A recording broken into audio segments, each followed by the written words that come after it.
There we are. What's good? What's good, guys? So, let us, I want to commence this live stream in a way I keep effing neglecting, so I don't forget things in one place. I try not to move them to other rooms in the house. I try to keep things in certain rooms. My ceremonial horn that I never effing show off.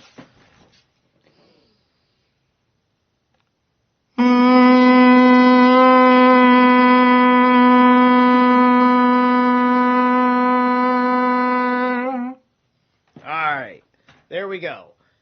This is all runed up and whatnot, and that's what we're doing today. So, after having a good look at things, I decided that I am set with covering the Bach Saga. I will be hopefully getting a handful of Bach Saga interviews that I want to have, and then that'll kind of be it for Bach Saga-dom until more Bach Saga emerges. Perhaps, who knows, perhaps in the next few years, the king of Finland will make an agreement, maybe a benevolent agreement based on human consciousness, and say, okay, let's dig up the place.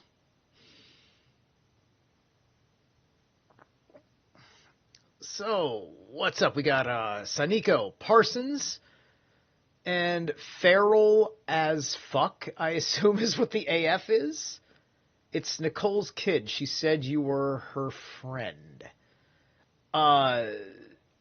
Or Nico's kid. Hi. Oh, are you like Nick Oracle from Library? I'm assuming if you're just going to drop Nico like that, it's got to be Nick Oracle. You can see my Rune Tarot reading I did with her a few weeks ago, last year, talking about subjects that you ought not to be watching about your mother. But anyway, well, thanks. Hi. Yeah. Okay, cool. Hey, good to see you. I think I noticed you on a vid or two. I haven't talked to Nico in a hot minute. I've also not been able to catch her on Discord. So anyway, with that being said about the Bach Saga, we're gonna go through this book. Speaking of libraries, right? So this book, The Nine Doors of Midgard, it's not some terribly obscure book, but it is a PDF that is available in my library membership as a initiate into the Temple of the White Dragon. So I am grateful to have these things to look through to say, what do I need? And is anything that I want to read here feel like something I want to read on my channel? Right? Because there's going to be a different pace and a different relationship I'm going to have with the material to things I am looking at very privately versus very publicly, as the conscious mind is reminding myself that any personal thoughts I have as I read, I may have to hold a small handful of them, right? You know, which can change my flow state for any particular reason, right? But here, so I was thumbing through this before we got started, and because in the library there are important books that are from the enemy, and then there are important books for you, right? Like I can get books, you know, that are on Kabbalism that are in the temple library. It's important to know those books because of things within Kabbalism that are done correctly to be lifted, but not to use the particular mainframe structure of it.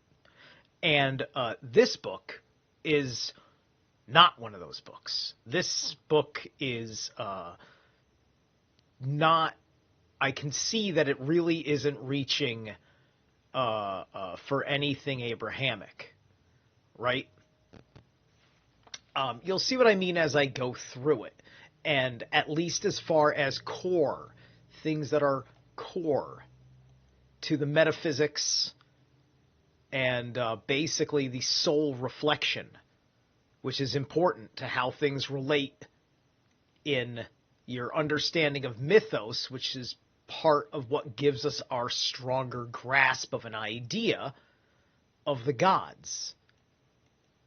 And which thus is why one can end up on truly deeper knowledge, having more discernment, and not just looking at gods as very powerful playthings that you discovered, right? I think a lot of people want to play with the gods like they are their toys.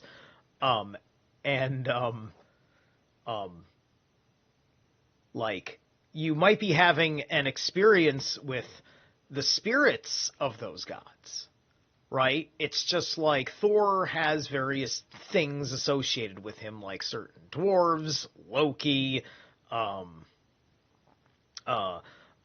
couple of Jotun who are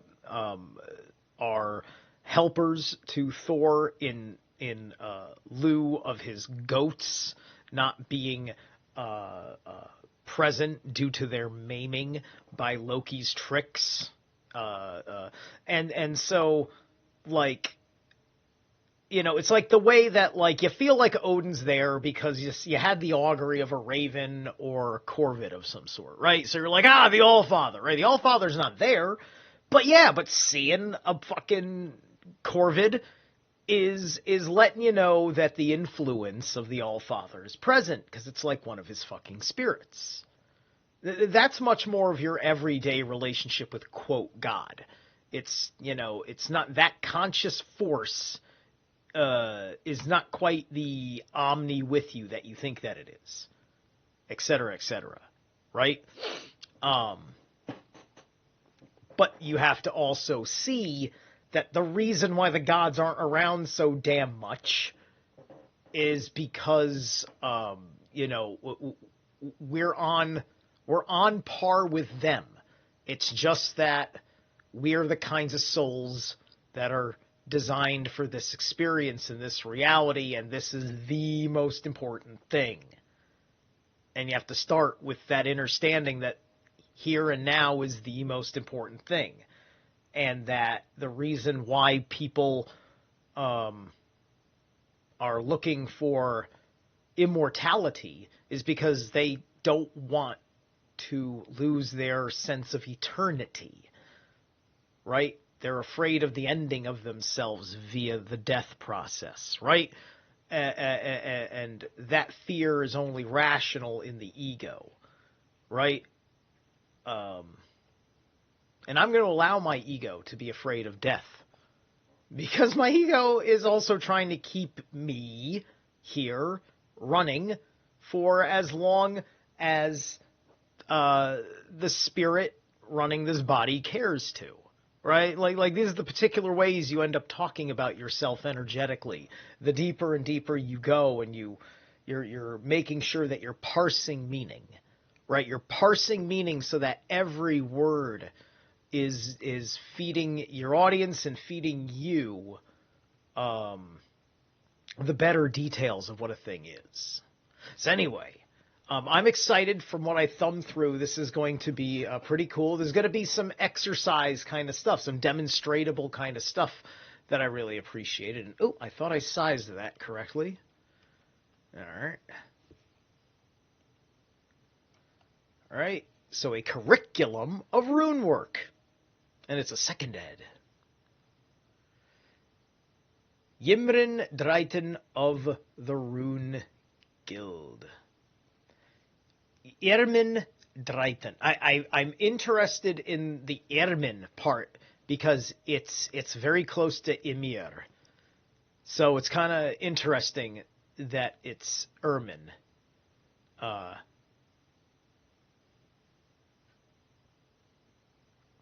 All right, so anyway.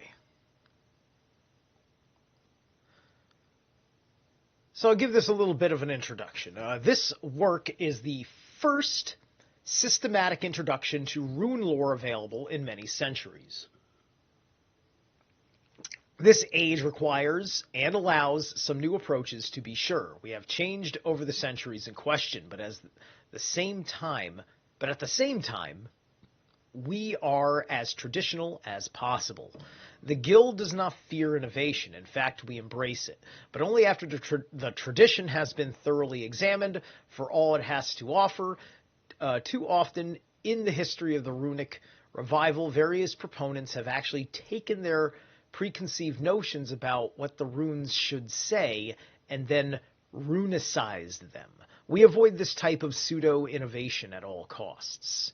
Our overall magical method is a simple one. The tradition posits an outer world, objective reality, and an inner world, subjective reality.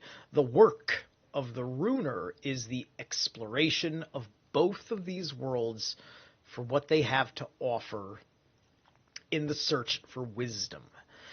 In learning the runes, the runer synthesizes all the objective lore and tradition he can find on the runes with his subjective experience. In this way, he makes the runes his own. All the runes and their communication between these objective and subjective realities. The runer may wish to be active in this communication, to cause changes to occur in accordance with his will, or he may wish to learn from one of these realities some information which would normally be hidden from him. This is magic and divination, respectively. Never is the runer totally passive, because despite the existence of these two realities, the runic fact is that the runer lives in a third state, at least when he is fully aware, in the self, which is capable of observing what is generally called both the subjective and objective universes from an omnijective viewpoint. Yes, you see, I believe I can do that based on how I have integrated my understanding of Ayn Rand's objectivism and Heidegger's kind of very personalized sense of Dasein, which I interpret as subjectivism, effectively, right? But both of them are real.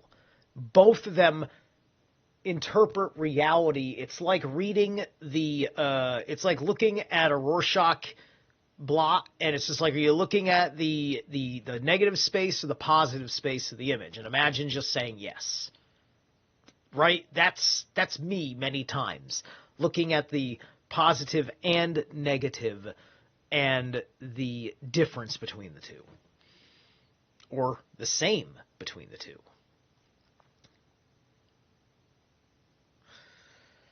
So this book runs about 138 pages. I'm not sure how much of all of that is got a whole lot to read on it.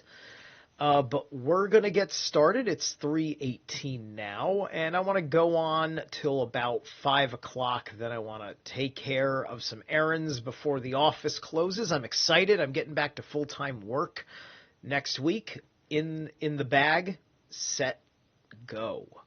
Monday's going to be a good day for me. The first door of Midgard, opening.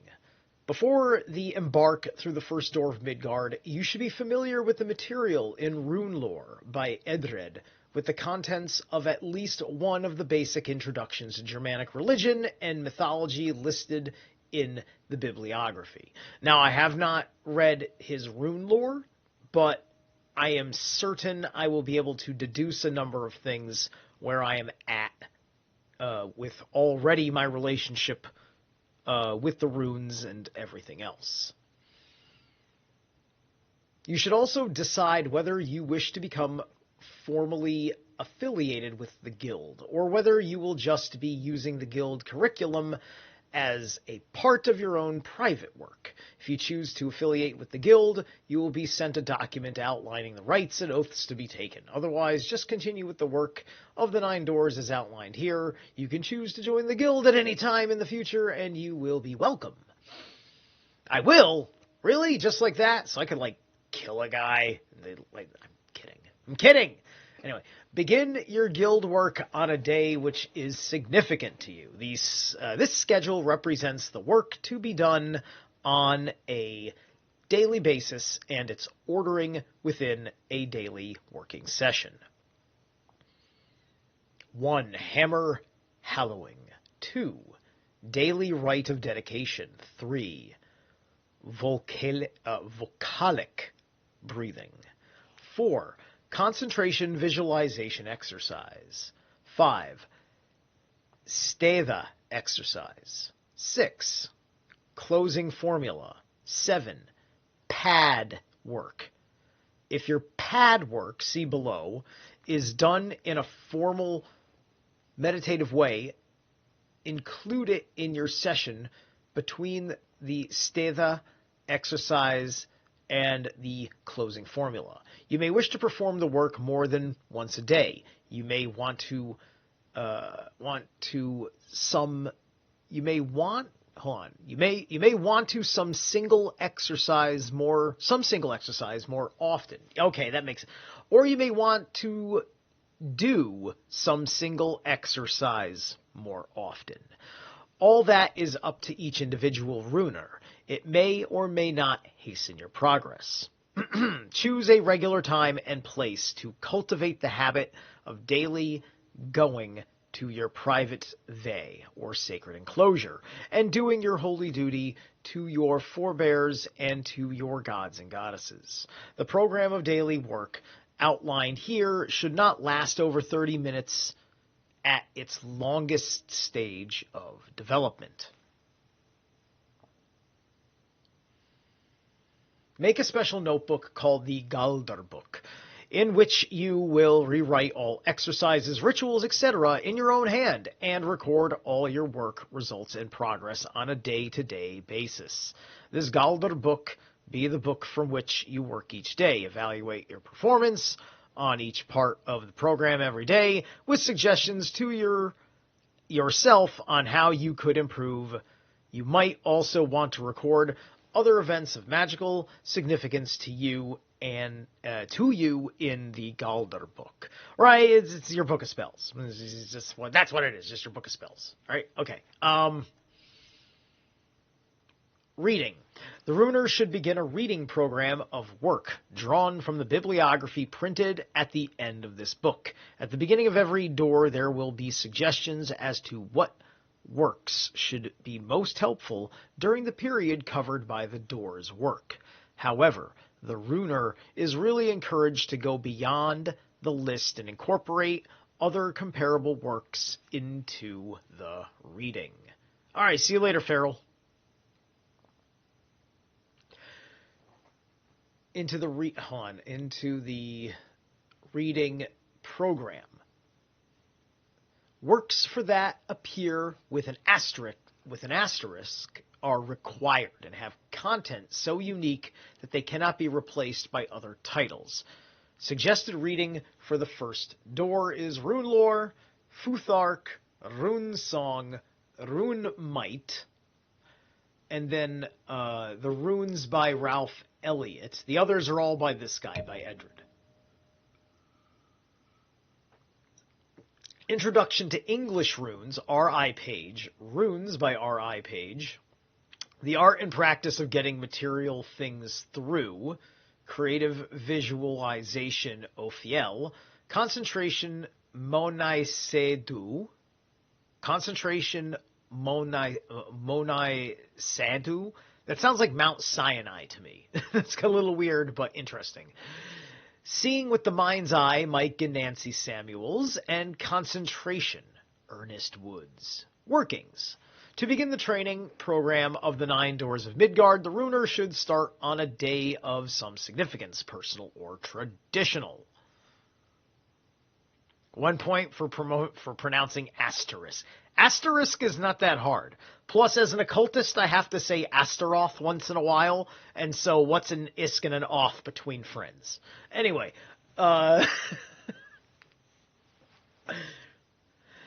To begin the training program of the 9 Doors of Midgard, the runer should start on a day of some significance, personal or traditional, to the idea of new beginnings. The nights just before a full moon or just after a new moon are ideal. For those outside the Rune Guild, the simple inner affirmations that you will begin the program and remain true to its process is quite enough.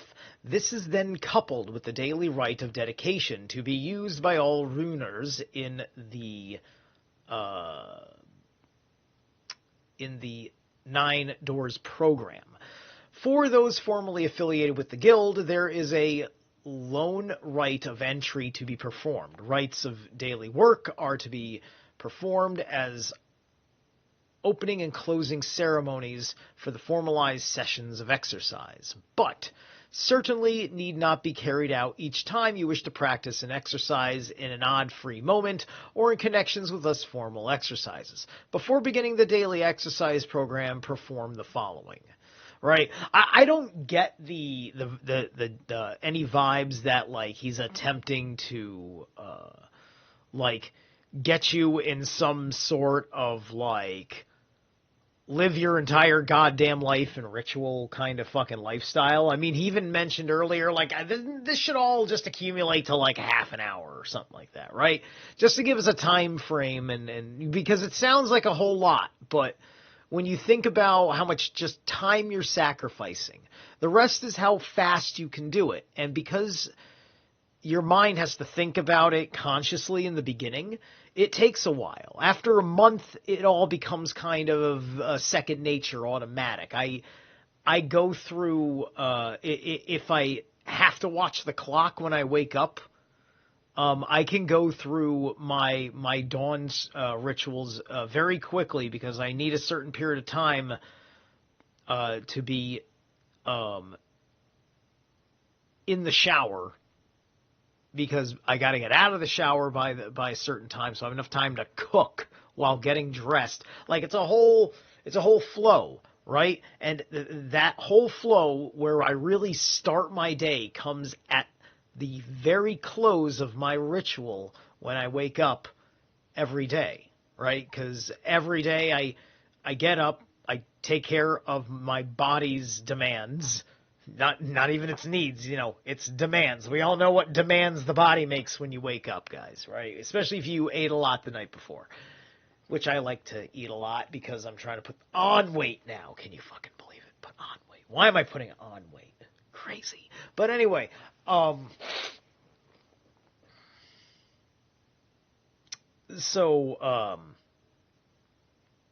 point is, you do the ritual by, I'm breathing, and then I'm stretching, right? I'm breathing, I'm stretching, I'm qigonging, then I'm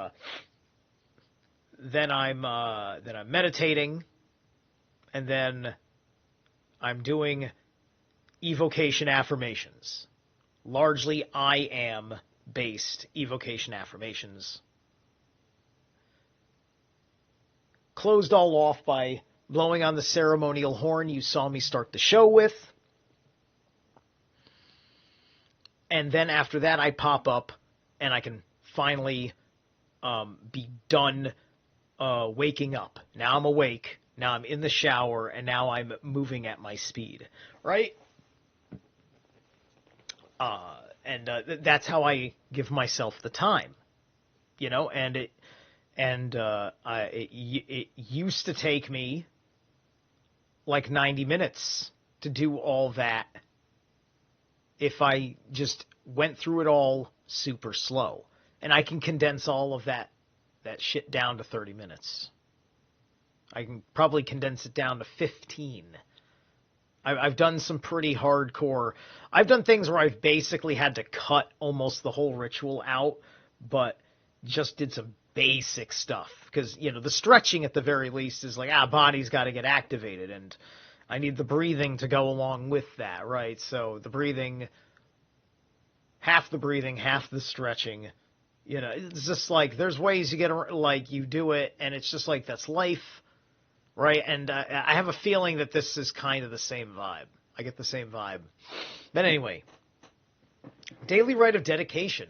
daily work of self-giving. Stand erect and face north. Recite the Havamal 138-139 in English or the original Old Norse.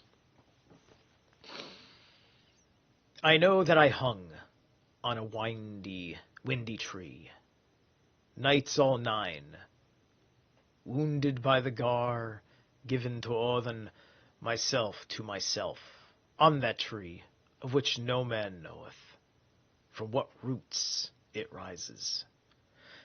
They dealt me no bread, nor drinking horn. I looked down, I took up the runes, roaring I took them, and fell back again. Yeah, that makes sense that you would want to recite that. I'm in accord.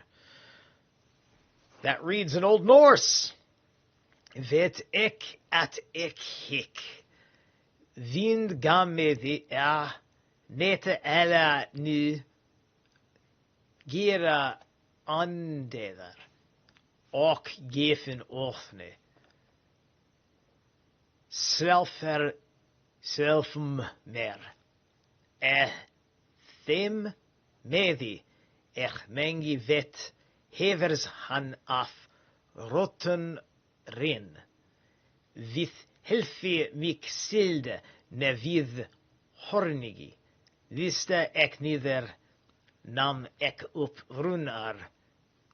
Ep ande nam fel ek after theden.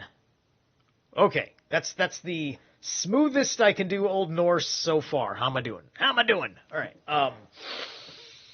Then with your arms stretched out at 45-degree angles, he's talking about algies, right? He's, stand like the rune algies. Recite. This holy day, from dawn to dusk, myself to myself I give, and from dusk to dawn anew. Hrothter has my mind all whole. I give myself to the wondrous rune work. In this hour and throughout the day I shall work my will. Place your right hand on the gond and sax on your harrow before you, and say, by gond and sax, ever shall I stay true to the oaths of the guild. This is only for members of the Rune Guild, right? So, in that case, as an independent, whatever your personal oaths to yourself are, right?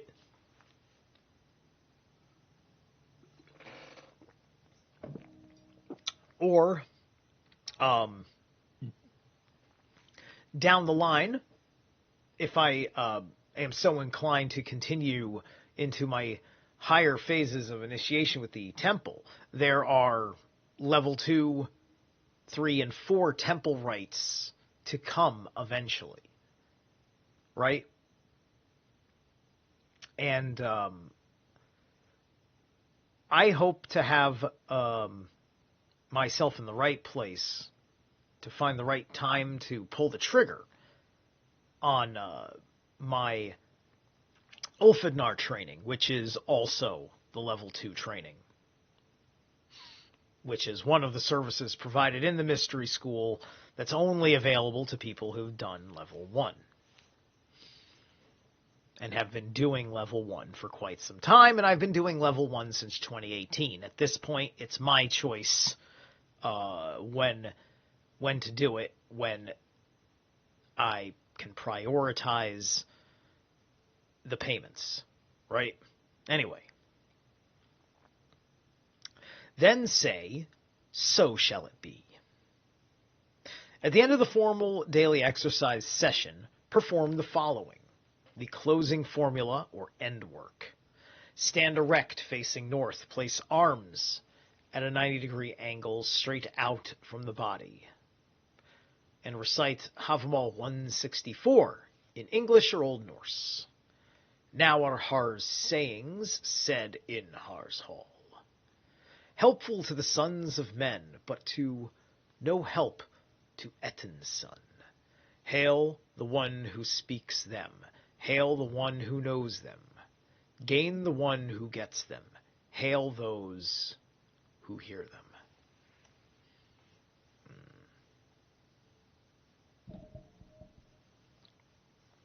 Nu ero hava mul kveven, hava holu a elthorf itosonum, uthorf jotnasonum, hel se erkvad, hel se erkan, noti se ich nam heler thes hliadu, hlidu, I think I got it. Turn to all four quarters, or to the erts if you are already used to working with them, and draw your arms in touching your solar plexus with your fingertips, balancing all forces raised in the exercises and rites in your personal center. Personal analysis. Diary 1. Life work. This is the first step in a program of self-analysis in which you carefully consider all of your personal strengths and weakness and record them. The purpose of this program is the ultimate strengthening of your good points, which are boons to your life's aims, and the eventual elimination of neutralization of all personal weaknesses as a step towards the willed reshaping of your personality in accordance with an inspired version of your whole being. Excuse me. Let's not touch that too much. All right, hey. Make a special notebook called the Personal Analysis Diary. Okay, so that's the pad, right? Or life book, which may be incorporated into the Galdar book, or be kept as a separate book. Begin by meditating upon who and where you are, and who and where you want to be, both in the short term, next month, next year, and long term, in the 10, 20, or 30 years. This is all very like you go up to the boss, and he's like, okay, so where do you see yourself in 10 years, right? Jeez, right? 10 years, I'd like to know where I see myself in the next, 10 fucking days.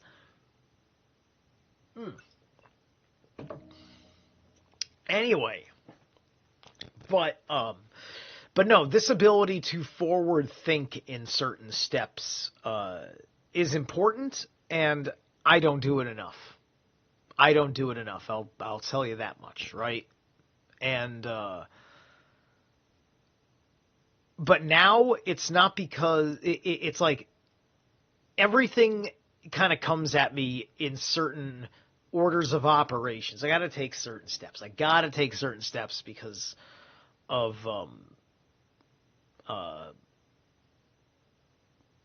I've been dealing with a severe level of not doing things properly that is very irritating to fucking talk to people about because of how stupid I have been.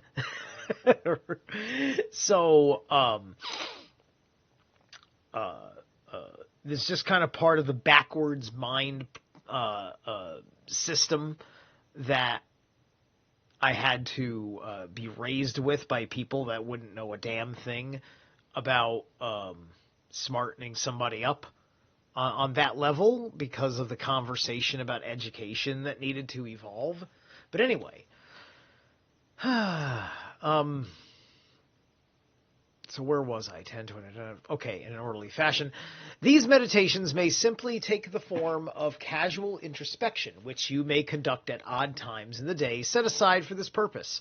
Or you may supplement this more or less constant introspection with a ritualized form of meditation in which you sing the names of Othanas Viljon Wihas, or some variation of those names, for a period of 1 or to 2 minutes, then lapse into a deep level of introspection. I would say if they're asking you to do 1 to 2 minutes of that, try to find a number of time in seconds or minutes that reduces to 9. So you might want to do 90 seconds. You could do anything like that, as long as it reduces to 9. That'll be what I say. Like, don't just arbitrarily do it for 2 minutes, right? I think he's saying 2 minutes to say, like, give yourself some time to get into the state, right? My meditations are all in increments of 9. If I have little time, I'm there for 9 minutes. If I've got a lot of time, I'm there for 27 minutes. If I don't really feel like being there forever today, I'm there for 18 minutes. All those reduce to 9. That's my meditation, right?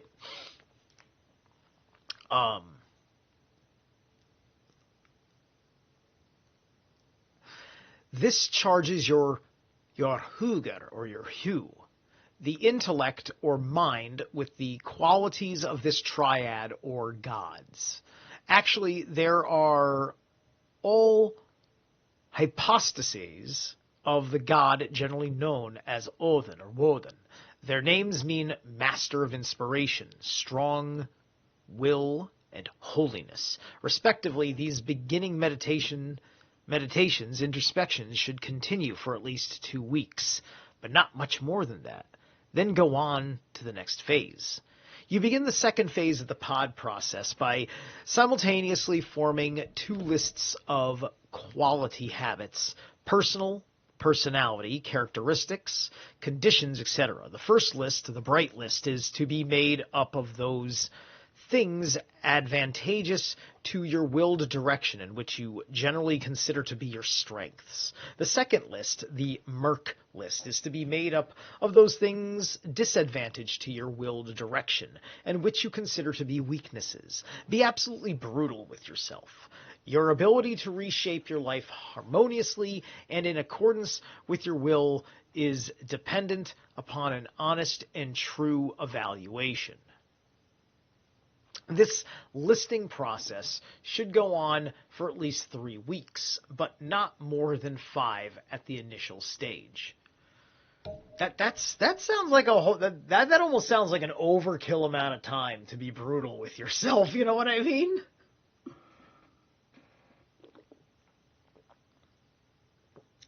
I mean, I would take, I don't know, maybe it's just the way my mind works. If you think you need 3 weeks for it, maybe the average person, like, I probably could, like, focus in on that and do it in 3 days. But then again, I've probably hated myself longer than you. But anyway, but not more than 5 initial steps. Okay, again, you may use a formal meditation or informal introspection approach, or a combination of both. The pad is to be kept absolutely private. The Guildhall does not want copies of these lists. Reports on the progress you have made as a result of using the process would, of course, be of interest once success has been achieved. Vocalic breathing 1. The discipline of vocalic breathing is one fundamental to the right working of rune songs of Galdr, magical incantations, mantras, etc., which will be developed in future steps of the guild work. This practice has been most recently outlined in a runic context by the German magician Karl Spiesberger in his book Rune Exercisen für jedermann. Assume a posture, steva, which promotes both relaxation and attentive concentration. This may be either sitting, standing, or even lying down on your back. Begin the exercise by setting up a cycle of regular breathing, one with which you feel comfortable. You may let personal experience and experimentation guide you to some extent, but keep in mind that a full cycle of breath consists of 4 parts: inhale, holding, exhale, and holding out. Also, be sure that your lungs are completely filled and emptied on each cycle. This must be done by filling your lungs from the bottom to the top by first pushing the diaphragm down, then filling the body of the lungs, and finally by lifting the shoulders to fill the tops of the lungs. Reverse this process from top to bottom upon exhalation. These instructions on breath should also be followed in the steva exercise. I'd say down the line, experiment, like start with this just because if you don't have much experience with meditative pranic breathing, then yes. Because I've gotten good results also from doing basic lung holding discipline Wim Hof exercises, right? I've done like a 2 or 3 minute hold before, which is impressive, right?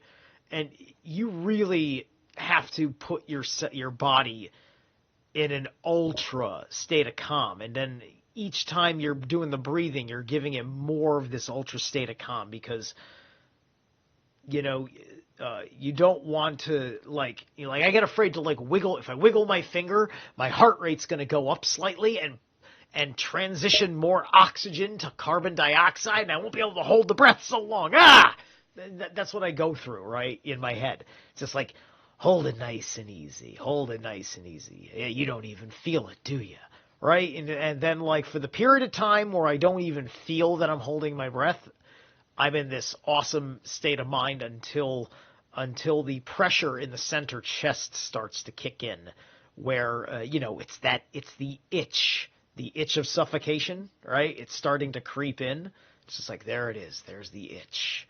How long, right? And so, that's when you start the timer. How long before I'm really putting an effort to hold it? Okay, now I'm struggling to hold it. Now how long am I holding it? Right? These are little things I've done, and I don't do Wim Hof like even every week, right? But I come back around to it every once in a while. Okay. For vocalic breathing in preparation for Galder work, an unbalanced breath rhythm is favored. For example, 5-second inhalation, 3-second hold, 7-second exhalation, 3-second hold. This is, of course, because the actively projected rune songs will be articulated on the exhalation. For the sake of full experimentation, however, the runer is encouraged to work with a balanced inhalation-exhalation ratio as well. And how's it going, Awaken Your Mind? Everybody go check out Awaken Your Mind. Once this rhythm has been established with 10 to 15 complete cycles, begin the vocalic breath. This may be done by vibrating one of the 5 main vowel sounds exclusively of the runic. To vibrate a sound, you must sonorously articulate it from your diaphragm, from the center of your being, from where it vibrates throughout your entire system, while you fully concentrate on the process. This can also be done in silence. As an internal vibration, the sound vibrates from the center of your being and reverberates back from the limits of the world.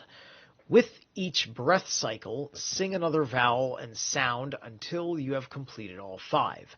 Then begin the vowel cycle again. 2 orderings for the sound will be found to be most useful in the beginning. The one is A-U-E-I-O, A-U-E-I-O, and 2 is U-A-I-E-O. Okay, so that's interesting. That's very interesting. It's an interesting scramble. It makes sense to me somehow. The reason for these orderings will become clearer in the later doors. Okay, look at that. A promise of deocculting, eh? I'm getting roped in. But anyway, note that the later ordering is that in which the vowels actually come in the futhark row. Okay. Remember to keep your rhythmic breath under close control. Okay, so uruz ansus isa ehwaz othal. So iwaj is not a vowel? Is that what you're saying? So then why would it go ansus iwaj ewaj isa othal? Why would it be scrambled then at all? Right? Become clear later. The latter ordering is that in which the vowels come in the futhar. Well, yeah, the latter ordering does. Okay, so Interesting. Maybe there'll be a presentation of a different ordering. That'll be fascinating. Anyway, remember to keep your rhythmic breath under close control. Also, you must keep your vowel qualities clear and pure. Many English speakers especially tend to glide their vowels into diphthongs. You may... Interesting. Prevent this by ensuring that your jaw does not change position during articulation. The vowel qualifiers for this work are as follows. Oh, this guy's getting into fucking pronunciations like, here, man, this is how your jaw moves? Okay, I like this. Okay, so as the A in father. Oo as the U in rule. E as the E in greet. A as the A in gate. O as the O in go. Concentrate upon the sound of the vowel through the cycle of breath. Concentrate upon it silently as you inhale and hold. Mentally meld your consciousness with the sound as it enters your being, then project it, physically vibrating the sound while intensively concentrating on the tone. On the last phase of the cycle, silently hear the echo of the sound reverberating off the distant angles of space. During each cycle, consciously identify yourself with the sound and with the physical apparatus which produced it. So, let me do this for you. All right, hold on. Because I'm a man who has toned the runes,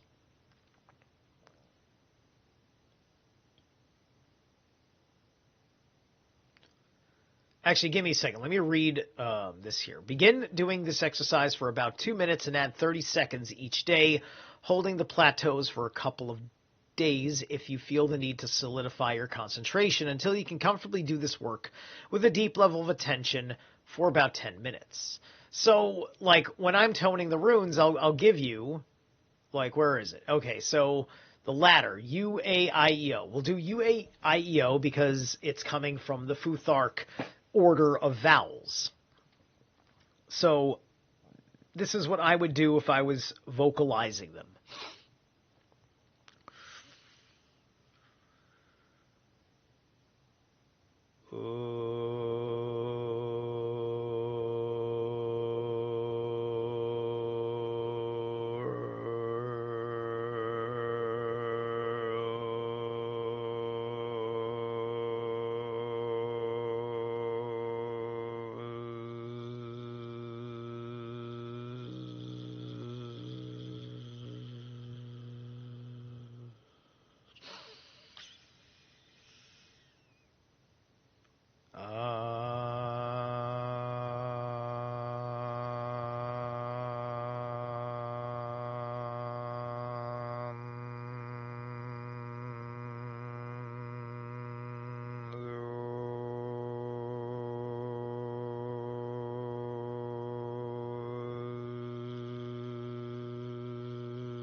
Alright, that's all the vowels of the Futhark toned for you. How buzzy do you feel right now? I'm all buzz.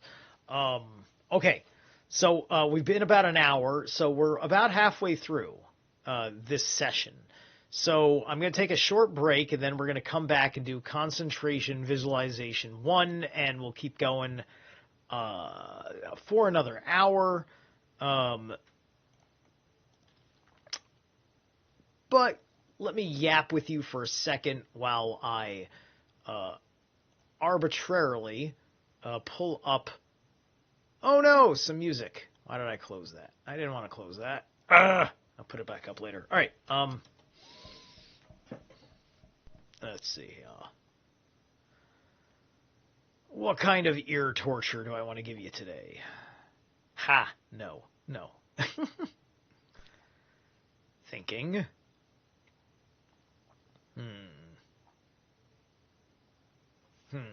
What's most appropriate?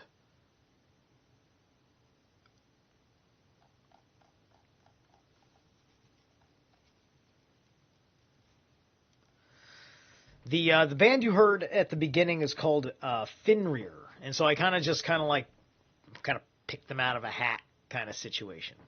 You know what? Fuck it. All right. I'm gonna grab some Wolfgang trends. I'm gonna go with the Wolfgang trends. What am I gonna steal from the Wolfgang trends? I'm doing fair use, fairly useful. Give me something not too long. I want to do that one. No, I don't want to do that one. A little bit shorter. Pinch shorter. Just a pinch. I'm literally picking a song that's... No, that's not even Wolfgang Twins. Come on. Most of their songs are like over 5 minutes. I might do that one.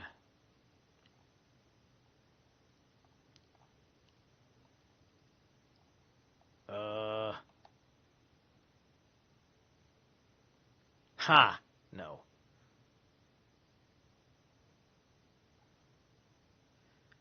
Actually, why not? All right. No, I don't know what it's going to sound like. I want it to sound right for the show. All right, I'm almost done.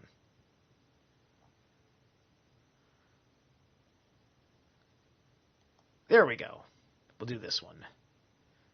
All right. The Sword of Surtur. I don't even think I've heard this one. So this will be a treat for everybody.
Holy shit. Like, Wolfgang twins are always heavy. They're always fucking heavy. But they aren't like, let's blast beat. Like, I've never heard the Wolfgang twins blast beat, right? That was blast beating. They just blast beated that. That was fucking beautiful. That was cool as shit. Alright, I'm glad I played that one. It was the right length, under 5 minutes, etc., etc. Okay, cool. Good. Welcome back, everybody. Let's jump back into the magical shenanigans. All right.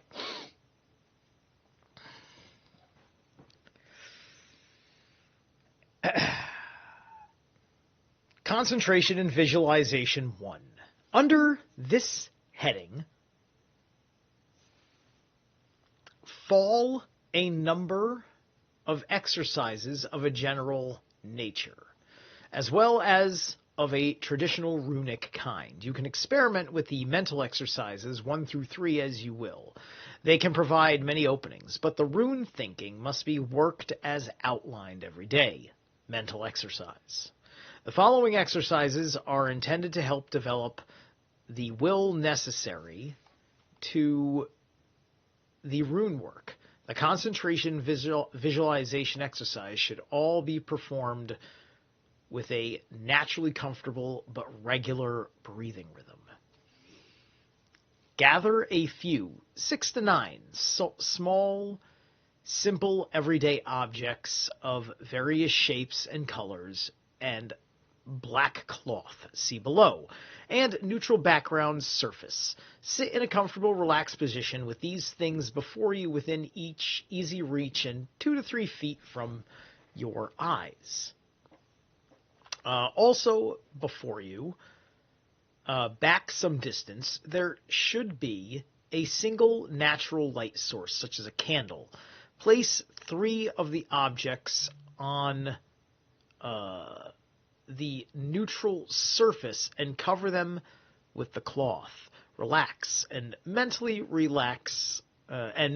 close out any distractions.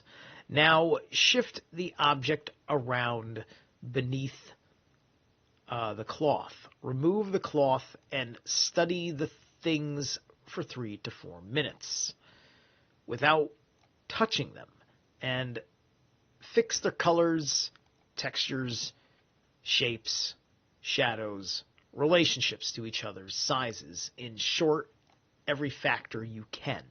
In your mind's eye now, again, cover the objects with the cloth. Close your eyes and progressively build up in your imagination a picture of what you have been looking at. Do this in complete detail. Full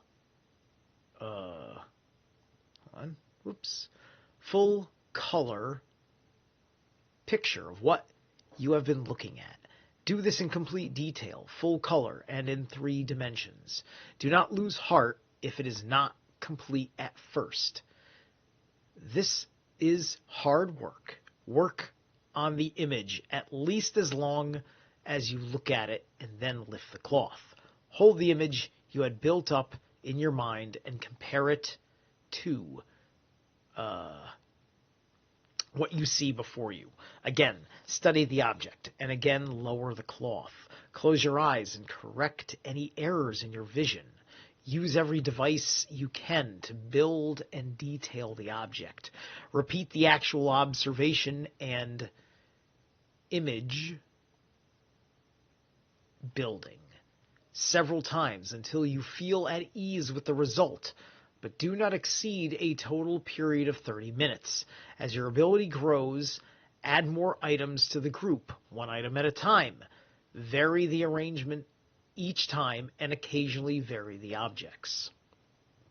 Before proceeding to exercise 3, this stage must be satisfactorily completed. Thought watching is just that, a careful concentration and energetic observation of thought with no attempt to control it. For the first few days, just allow your thoughts to wander freely and observe how your particular psychophysical complex reacts to being allowed this freedom and how it reacts to the observation. Do this for about 10 minutes each day, and be sure to record the results in your Galder book. Observe whether images or sounds predominate in your mind or an irregular mixture of both. Some will react with a chaotic demonstration of images, voices, sounds, etc., while others may become very still, and yet others may present a more active yet constant sensation. After these first few days, you will know something of the nature of your unbridled mind, and you can begin to train it to do more difficult tasks set out by your will. You will also have begun to realize the divisibility of the self, the watcher and thought. In this case, that which is being watched. In the second phase of the exercise, begin by latching onto and holding a particular thought and watch it or listen to it. Do not try to direct or control it. Allow it to go its own way. Your task is to concentrate on its every movement or sound. Pursue your train of thought wherever it takes you, energetically and attentively. Observe the logical and illogical progressions of our thoughts, and take note how some thoughts and images will respond quite negatively to the attention paid to them by evaporating or freezing, while others thrive on the concentration and seem to be able to go on forever. If allowed, here your work is not to hold the reins in on the thoughts, but to concentrate on observing where it goes. Begin this phase by watching thoughts for about 3 minutes and gradually work your way up to about 10. In this exercise, you will take what you have learned and use it in an experiment in controlling your thoughts and according to your will. The ultimate goal is to suppress all thought processes, all sound and images into a dimensionless and timeless void of consciousness, which is filled with every potentiality. I would trade out the word void for chasm. Why? To evoke Gnungagap. The void is whatever you are avoiding, right? You can't put something into the place that is meant for negation and expect creation to come from the place of negation, right? So,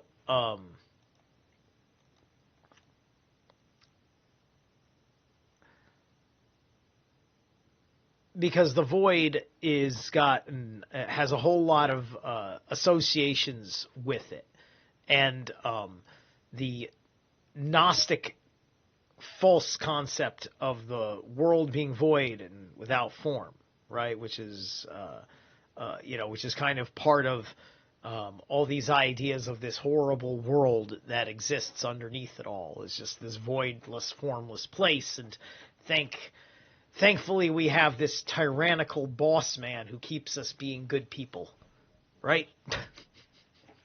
This is the cosmological worldview, right? So the void, I would not use the word void. It's not appropriate, right? We have the Gnungagap, which is the wellspring from where the Jinn region emerge. And I have looked more closely at the meaning of Jinn region, and it does not mean like the gods, it's not a superfluous word for Odin and Tyr and the Justice Friends are all together. No, it doesn't mean that. Right? It is something that is compelling unto them. Right? And it has no name. It just has, it's just kind of known as the Jinn region. Like to me, the Jinn region is the equivalency of the Brahman. Not Brahma, but the Brahman. And then it's a question of why is it Jinn, which is like the Jinn with a silent D in front of it. And is the etymology there correct? Is the way that we said it correct?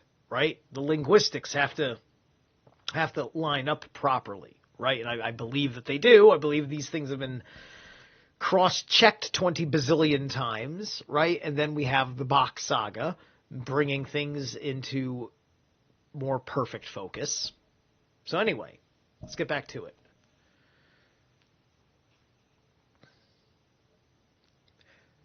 In this exercise, you will take what you have learned and use it in an experiment in controlling your thoughts.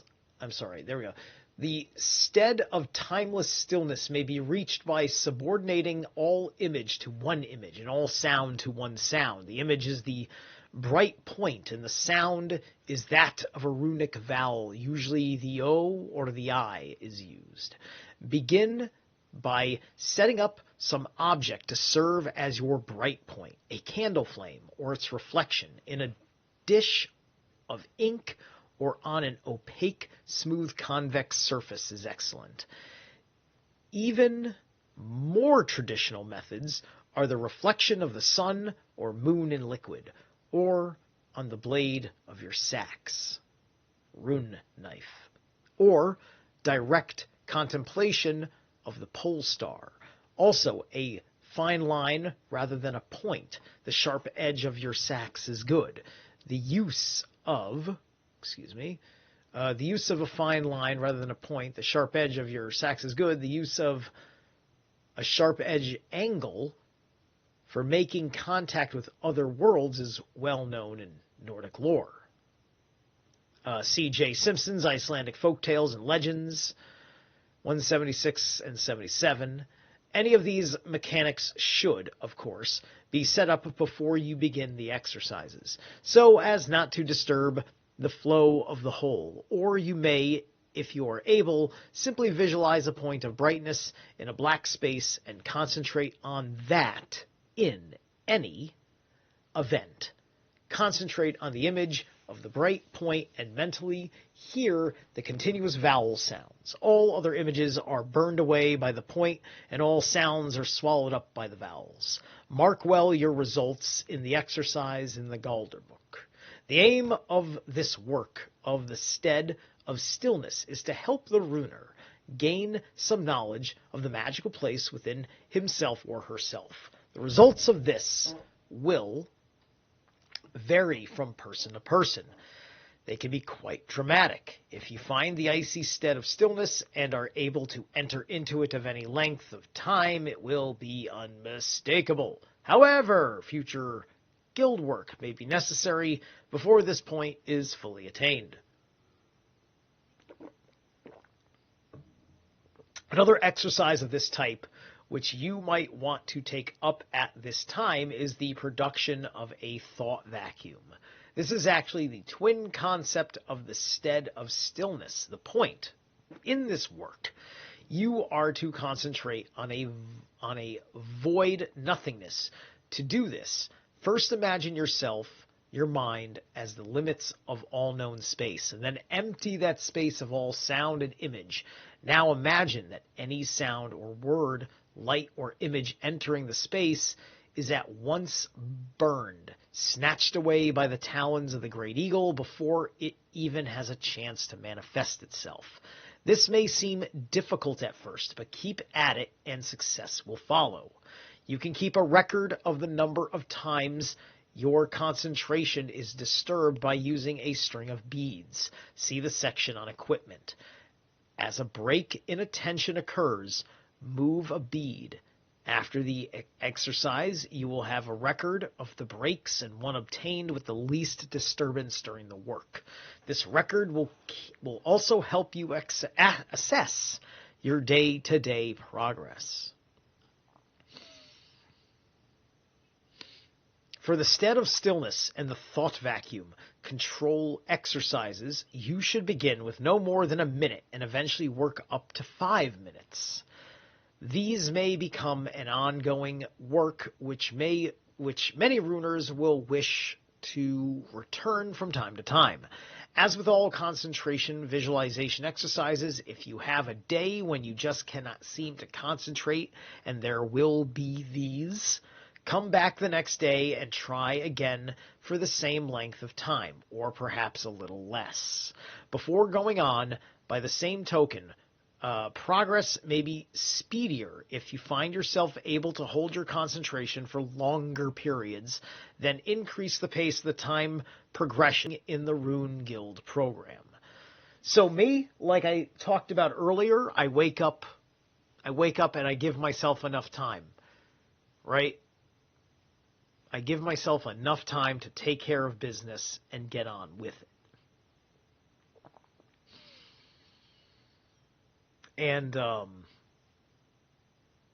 I find usually the trickiest part is the middle of the day, right? Because my practice is a 3-pronged practice, and there's a simple just meditate. There's a simple meditate, be energy conscious while you're meditating, and focus on parts of your body that you're breathing into, and yada, yada, yada, all this simple stuff, right? You know, I'm typically just shavasana, just lying the fuck down. Right? But I found at a certain point, the way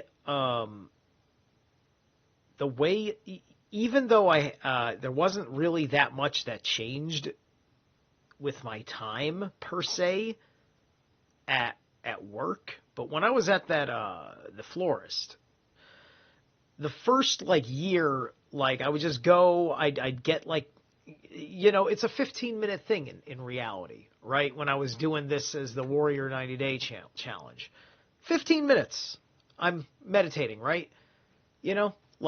I get a 1 hour lunch break. I'd go in my car and I'd either meditate then eat, or eat then meditate, or whatever. I found that it got hard to have the presence of in my energy field to meditate at work at a certain point. The way the job changed, the way and how I was picking up on the change of that job, had a very interesting subconscious effect on me, right? And so it took so I kind of had a broken pattern for a while, where my ritual practice was only happening 2 parts during the day. Now this didn't start happening until well after I had gone 9 months. I did 9 months without a problem, though, right? Right? So, it wasn't terribly worrisome to me because I had already given myself a 9-month period of ritual that was unbroken, right? So, I learned to adapt and change and try to figure out where that belongs, right? And Odin's not going to be mad at me if I don't do my thing. I made up this thing for me. And Odin's happy that I'm doing stuff for myself. That's all it fucking is. But anyway. Rune Thinking 1. Whoa, okay, hang on. There we go. This gives us the tide clock for the first door of Midgard. You are either in your sitting or standing position to think about the runes and dwell on them deeply. In this stage, you are free to choose the nature of your meditation. You may concentrate on the name, sound, shape, concept, one of many, poetic stanza, and any combination of these aspects. The point is to begin to familiarize yourself with the runes' mysteries on an inner level. Your mind is given free rein within the broad limits of the runic concepts to wander and to learn in a direct way. It is only necessary to concentrate on the broad spectrum of the rune. In Appendix A has been added to act as a regular reference tool for matters of lore relating to individual rune staves. This is, however, no substitute for the broader knowledge found in rune lore or Futhark. In rune thinking, you will follow certain rune and time schedules throughout the 108 days it will take to go through the runes. Okay, I like how he's conforming to the 108. That is excellent because Nala beads work on the 108. There's a distinction of relationship with 108 working well together in this respect. Because the 108 implies the 9 and it implies the 10, as well as implying the infinite cycle. The continuity of power.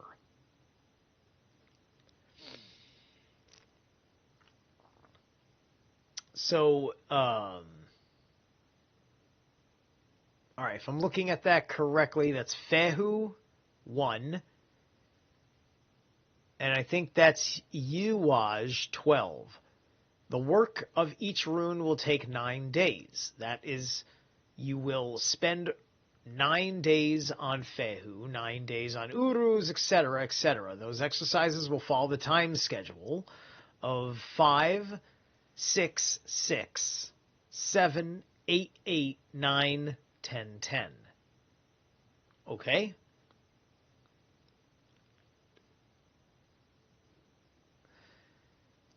So each rune, okay, so 5, 6, 6, 7, 8.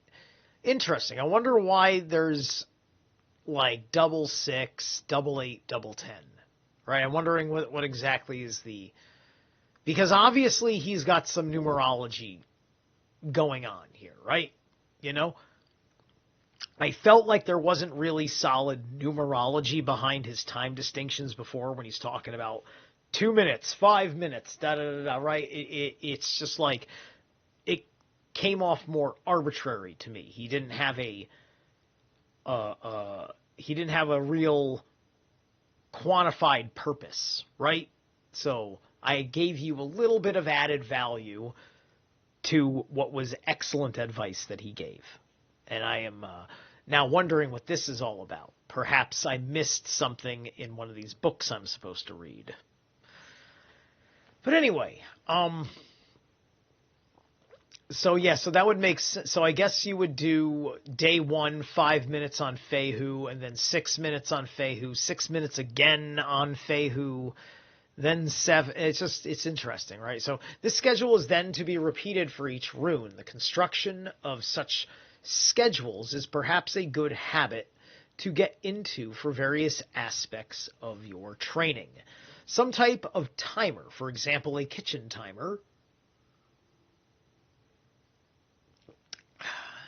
is useful to measure the length of the exercise, while the string of beads is also helpful if you want to begin keeping track of breaks in concentration when the mind wanders off the path in an unobtrusive way. This is also a way to help get the mind back on the right road in a gentle yet firm way. Each time a break occurs, just move one bead over on the tether, then after the exercise, when it is time to record the day's work, an objective assessment is possible. This is also a good time to begin learning the relevant stanzas of the various rune poems in Old English, Old Norwegian, and Old Icelandic. When you are on Fehu, learn the corresponding stanza of each of the rune poems. You may even make this part of your meditative work. The text of the poems are found in the third door. They are also available in their original language on the Rune Song tape. Oh, look at that. These guys publish audio, too. Fancy. All right. For runers who, through previous work, have developed a high level of skill in concentration visualization, the schedule of rune thinking can be accelerated. Advanced students may spend only 3 days on each rune, spending 10 minutes on each. This would mean the work of this door could be reduced to 36 days. Intermediate students could reduce the amount of work spent on each rune to 6, using the schedule of 6, 7, 8, 9, 10, 10 on each. This would reduce the total number of days for this door to 72. Such modifications are possible throughout the 9 Doors program, but rigorously self-honesty is needed to create such programs. Right, so 36 reduces to 9, 72 reduces to 9, and of course the 36 is part of the 369. All right, so there is actually more to the work than the scheduled rune thinking. Remember that part of the work is also to absorb and internalize not only the magical content of the runes, but also the basic essential background lore, information in the suggested readings. The use of symbolic bodily posture in the practice of magic is well known in many cultures. The most famous of these is the Hatha Yoga of the Indians. A similar but simpler practice was probably also developed by the Western Indo-European. Evidence for this in ancient times is rather sparse. What we do have are random clues, such as the symbol, which is a runic postures of the figures on the horns of Galhus, as shown in figure 1.1. Right, so these guys are, I guess, embroidered on a horn, and I don't think we're looking at all of the runes. I mean, like, I see Perthro, I guess. I see Awaz, I suppose, over here. Like you see how, like, I mean, like, I see Perthro again. That seems like it's Perthro to me. I you know, don't know much. I would have to have a way better look. I'd have to know more about this angle of history. I perhaps need to spend some more time listening to Survive the Jive or something. I'd maybe imagine he covered it. Anyway, the fact that the sthetha posture of the S rune involves bending of the knee, and the name of that rune in Old Icelandic is Nisol or Nisun, is significant, as is the modern Icelandic practice of teaching children the alphabet by having them strike postures imitative of the letter shapes. The practice of runic posture magic, Stethagaldr, was revived in the early 20th century by the German magician Friedrich Bernhard Marby and Siegfried Adolf Kummer under the heading of runic gymnastics. Sure. Runic gymnastic. And runic yoga, respectively. We prefer the more traditional-sounding Old Norse term, however. The key provided by the work of the German masters have nevertheless proven to be invaluable aids in the development of the current runic revival, which is not yet finished. Yeah, okay. Yeah. Runic gymnastics. Well, I wonder, like, isn't gymnastics like Greek, right? You know, do we want to say Greco-German? But anyway, the whole world of the German runic magician is explored in my book Rune Might. Our purpose in this first exercise is to begin preparing the body to become a living receiver-transmitter for runic forces, and a proper vessel for the generation and storage of those forces. Here we will learn to perceive the body as an aspect of a holistic psychophysical soul-body complex and to infuse it with consciousness. First, establish a regular rhythm of breath. For example, 5-5-5-5. While maintaining a comfortable and relaxed posture, this should never be one which demands attention. This may be either sitting in a straight-backed chair or sitting in a cross-legged position or standing erect with your arms at your sides. The Isarun Steda. Eventually, you will want to use standing practice since most runestoder will work from this posture. Your task in this exercise is merely to hold the posture in a relaxed yet poised attitude, without twitching or jerking. Sometimes this is not as easy as it sounds. Also, the runer should concentrate totally on the posture and the sensation he or she experiences. Practice by moving your attention to various parts of your body in a regular fashion, as well as periodically perceiving the whole. You should concentrate only on the rhythm of your breath and your posture, but this is not so strictly observed as this stage as in the concentration visualization exercise above. Keep a record of your daily progress and any thoughts that might occur during this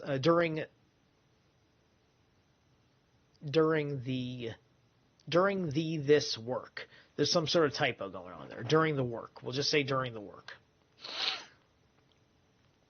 Begin with about 2 minutes per day, adding 30 seconds every 2 days until you have built up 10 minutes, and hold there while refining your abilities.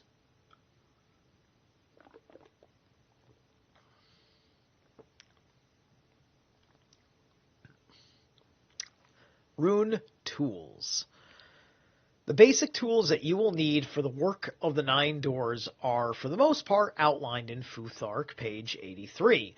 For actual members of the Rune Guild, because of the oaths of the guild, the most important items are the Gond wand and the Sax knife. The Sax is just the word, Gond is word, and Sax means knife, right? So it's not the Gond wand. I'm just reading from the page.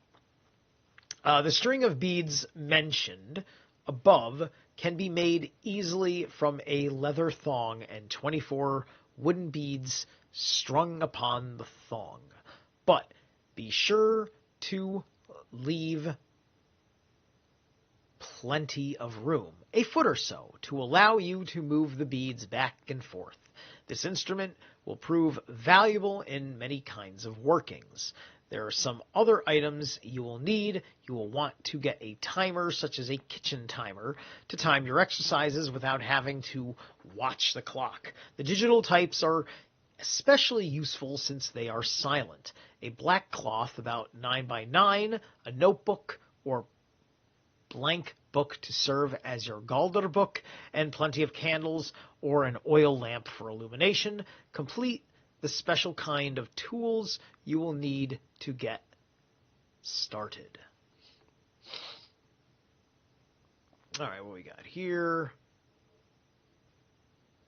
The other door of Midgard on the guild concept. Just taking a peek. Okay, that's 2 pages, and I really want to see that. All right, let's see what we got. Let's see what we can do here. All right, the other door of Midgard on the guild concept. I don't know if this is the second door, because it said the first door, how this all started. The way there was a gap, I don't know if this is a chapter start. I want to try and get through about 3 pages, because I want to show you that diagram. Bear with me 1 second. I got to take the nose.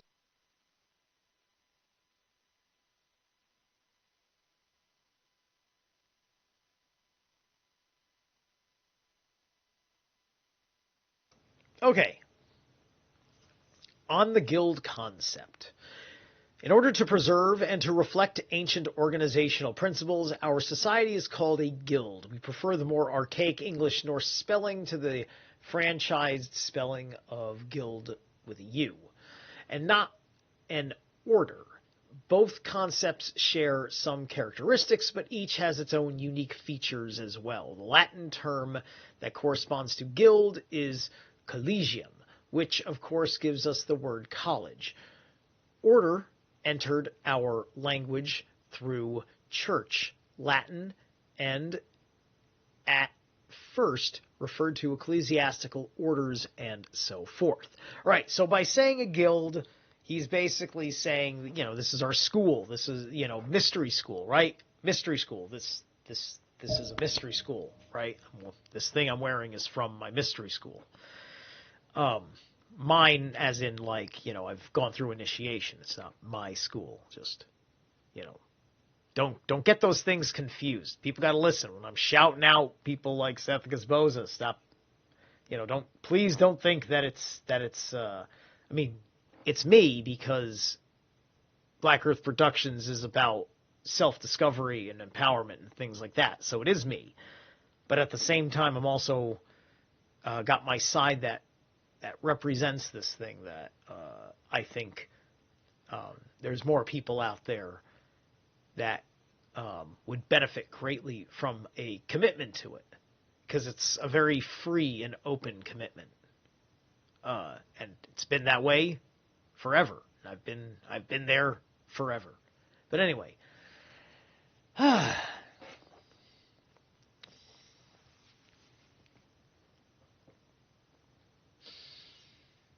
when most people hear the term guild, they probably think of trade guilds. This is a good start towards understanding the depth of the guild concept. Trade guilds are set up, 1, to educate and train persons in certain craft and skills, and 2, to preserve and to improve the knowledge among members of the guild. This latter point is important. Guild members, once trained, would swear only to teach certain designated persons the skills they had learned, thereby restricting this knowledge to relatively small circles.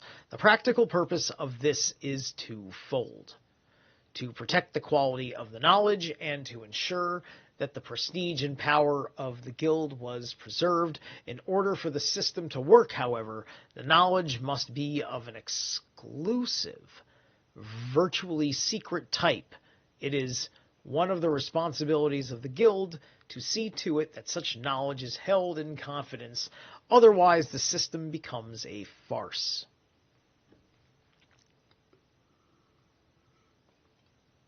The method of training in the guild structure is the most obvious, simple, and human of all types. It is also the only true form of education. A novice or neophyte is chosen based upon factors particular to the nature of the guild and is initiated as an apprentice, whereupon his studies in the craft begin. He is taught by a master who has also gone through the same training by a master before him. After his basic training is complete and he is proven competent in the craft, the apprentice is initiated to the level of journeyman. This title is quite descriptive, in that the learner must now leave his master and wander through the land and practice under the guidance of several other masters. At the conclusion of this period, after the journeyman has refined his skills, he presents evidence of this skill in tangible form, the so-called masterpiece. This is really a piece of work which gives evidence of his mastery of the craft. This is the magnum opus, right? This is the magnum opus, the Philosopher's Stone. So this piece of work is judged by a group of masters, and if it is found worthy, he is recognized and initiated as a master of the guild. It then becomes his right and obligation to teach other apprentices and journeymen the skills of the craft. This pattern is clear in all guild-based institutions. Not only did the manufacture of goods come under this system, but also all training in intellectual or other skills. Warriors were taught their ways and magicians their craft according to the same system. The transmission of intellectual skills in the method came to be known as a university or college system. Before applying these principles to the Rune Guild, the deepest level of meaning for the term guild must be explored. Although the general system itself is virtually universal, the Germanic term ultimately refers to a specific type of institution. The common Germanic Gildion originally meant a payment, that is, something given. It starts with the letter G, Gildion, that's Gebo. So it's within the name. And a guild, Yeah, it would make sense that it have something, because a guild is a gill.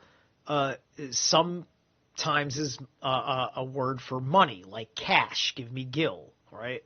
The first guilds were then associations formed for the performance of cultic rites, which could sometimes be quite complex. The giving involved in the guild belongs to an ecology of power in which brothers and sisters in the guild yield, a word cognate to guild, offerings to the institution, which are in turn yielded to the god of the guild in a collective manner, and from this yielding, the body of the guild receives the blessing of the god.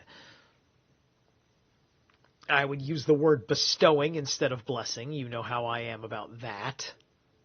Just want to see how you guys are doing. I haven't heard. I'm still broadcasting, right?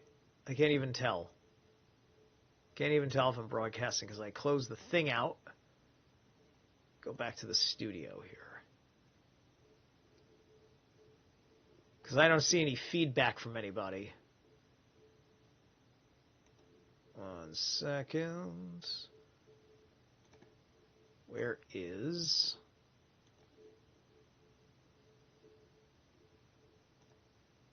All right, I'm in the studio. Where's the live stuff? Darn it. Okay, there we go. Yeah, okay, I'm still live. Just want to make sure I'm heard and everything. Stream's bit rate. Yeah, there's always a bit rate issue, isn't there? Right? Yeah. I'm still going. We're good. Waves. Laugh out loud. Okay, cool. There we are. Good. Thank you. Thank you for letting me know you're live. Freaking me out over here. Where are we at? Okay. Anyway, the original trade or craft guilds probably developed from these god guilds in that certain skills which came under the domain of a god or goddess would be taught within the guild of the god or goddess. The religious nature of these institutions in pagan times were then carried over into Christian times as well. Right. The Bach Saga had an explanation for this, about who the teachers were, right? Which I think might have been the, quote, rabbis, right? But that name meant something else in antiquity before it only became known by the priest class of the Jews, right? So guilds took a patron saint and had special guild feasts for them in place of the ancient divine blessing, and their ever in place of the ancient divine blessing. So guild feast for them and their ever developed purely religious guilds dedicated to certain saints. The basic structure of their rites and practices and a good deal of their ideology remained pre-Christian. However, it is this context that the Guild of Freemasons, the stonemasons as such, developed in the direction they did. Every guild works in some substance or another. The cobbler works in leather to fashion shoes, the tailor in cloth to make clothes. In the runic guild, the complex essence in which we work in the self, the ultimate product of our work, is the Irulian.